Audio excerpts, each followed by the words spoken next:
मनुस्मृति पर चर्चा कर रहे थे। दर्जनों की संख्या में लड़कों को जेल भेजा गया और एक तरफ आज एक लड़की का हत्या कर दिया गया जैसा आरोप है, तो बताइए कितना कठिन है आप लोग के संघर्ष? ये तो साफ दिख रहा है और ये आसान कभी नहीं रहा है। न्याय का संघर्ष, मानवता का संघर्ष, समानता का संघर्ष किसी दौर में आसान नहीं रहा। हमारे आपके घर में, सभी के घर में बहन बेटियां हैं। बहन बेटियों के साथ अन्याय हो और उसके पक्ष में सिर्फ आवाज लगा देना अगर अपराध है तो समाजवादी लोग एक अपराध हमेशा करते रहेंगे। इसी बनारस में एक बेटी के साथ बर्बरता हुई बेटी ने आत्महत्या कर लिया।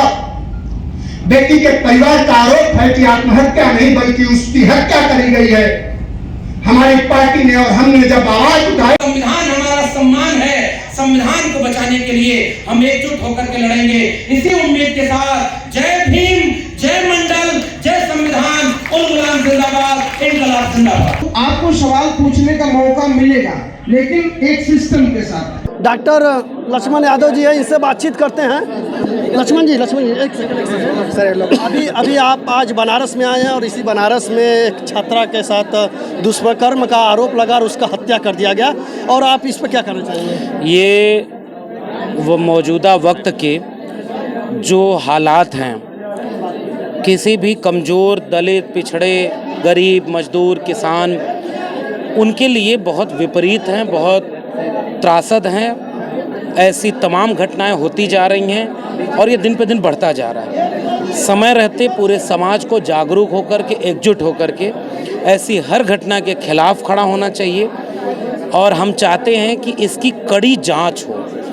बाहर से एक बच्ची, एक लड़की पढ़ाई करने दूसरे शहर जाती है और वो बहुत ही आपत्तिजनक स्थिति में मृत पाई जाती है। क्या ये बिल्कुल सामान्य बात है जितना समाज में हो रहा है? कल को कोई अपने घर की बहन बेटी को पढ़ने भेज पाएगा? और वो भी पीडीए परिवार के, दलित परिवार के, पिछड़े परिवार के बच्चे अगर हैं, तो ये क्या न्याय मिल पाएगा? वो लोग घरों से निकलना बंद कर देंगे और इससे कितना नुकसान है, समाज का नुकसान है। इसलिए स्नेहा कुशवाहा, इसको तुरंत न्याय मिले, परिवार को कड़ी जांच हो, इसके दोषियों को कड़ी से कड़ी सज़ा मिले और ऐसी नज़ीर बने कि आगे किसी भी बहन बेटी के साथ ये गलती ना हो। लेकिन हम क्या करें, इसी बीएचयू में गैंग रेप के आरोप लगा और तीनों लड़के बीएचयू के जो थे, आईटी सेल बीजेपी के, कुछ दिन बाद उन्होंने रिहा हो गए। तो ऐसी सरकार, जो सरकार तानाशाह रवैया अख्तियार कर रही है, कमज़ोरों के खिलाफ खड़ी हो गई है, ऐसी सरकार को उखाड़ फेंकने का वक्त आ गया है।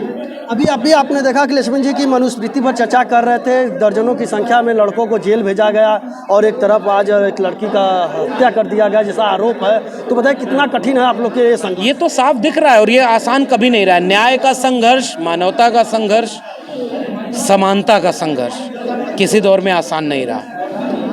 विपरीत परिस्थितियों में भी लड़े हैं लोग, तभी आज यहाँ तक इतना मानवीय समाज बन पाया। आज भी लोग लड़ेंगे।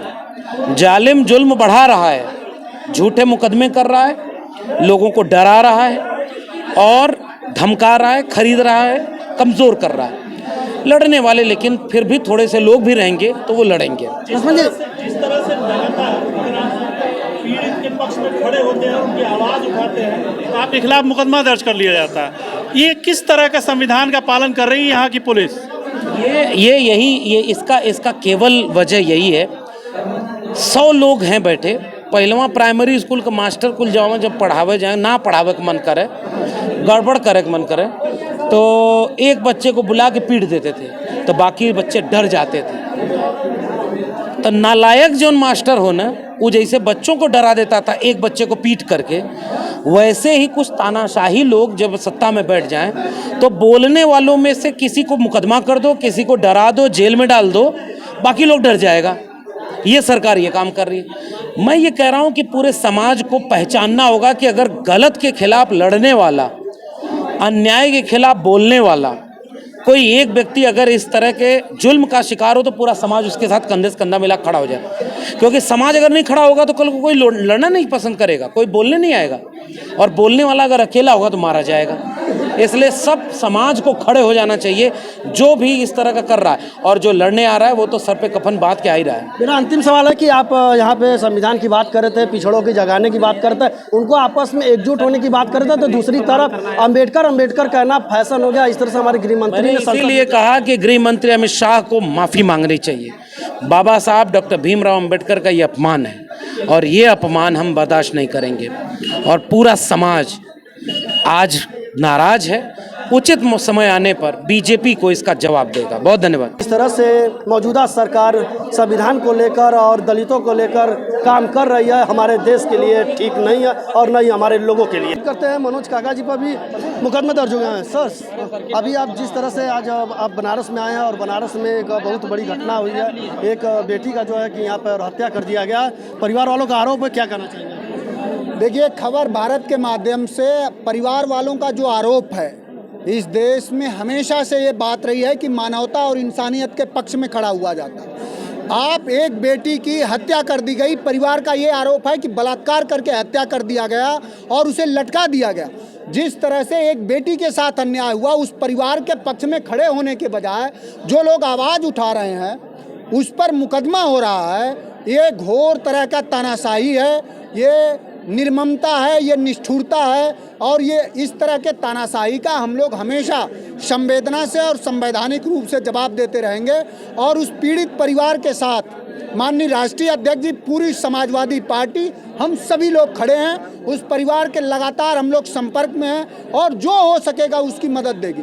क्या हम ये जानना चाह रहे हैं कि जो समाज, जो जिला, जो संसदीय क्षेत्र एक बीएचयू के बेटी को न्याय नहीं दे पाया, फिर एक बिहार के बेटी के साथ दुर्दांत अपराध हुआ, बलात्कार हुआ, क्या ये सही है कि हमारे आपके घर में, सभी के घर में बहन बेटियां हैं, बहन बेटियों के साथ अन्याय हो और उसके पक्ष में सिर्फ आवाज़ लगा देना अगर अपराध है तो समाजवादी लोग एक अपराध हमेशा करते रहेंगे। अभी यहाँ पे आप आए हैं, अभी आप जिस तरह से पिछली बार भी एक छात्रा के साथ गैंगरेप हुआ था, उसमें भाजपा के लोगों का नाम भी आया था। आज जो है कि मनुवादी पर चर्चा करने पर, मनुवादियों का नाम लेने पर बीएचयू के दर्जनों छात्रों को जेल भेजा गया था। क्या देखिए, मैं तो जानना चाहूँगा, ये देश के प्रधानमंत्री जी बताएं, क्योंकि स्वयं वो ऐलान करते हैं कि वो पिछड़े वर्ग से हैं, वो संविधान को माथे लगाते हैं, तो वो बताएं कि बीएचयू में मनुस्मृति जलाने पर नौजवानों को, जो कहीं न कहीं अमानवतावादी है, जो कहीं न कहीं विभाजनकारी ग्रंथ है मनुस्मृति, उसको जलाने पे नौजवानों को जेल हो गई बीएचयू के। और उन लोगों को जेल क्यों नहीं हुई जो इस देश के संसद भवन के बगल में संविधान जला दिए? ये सवाल है देश के प्रधानमंत्री से और संघियों से, सामंतियों से, इसका जवाब दें।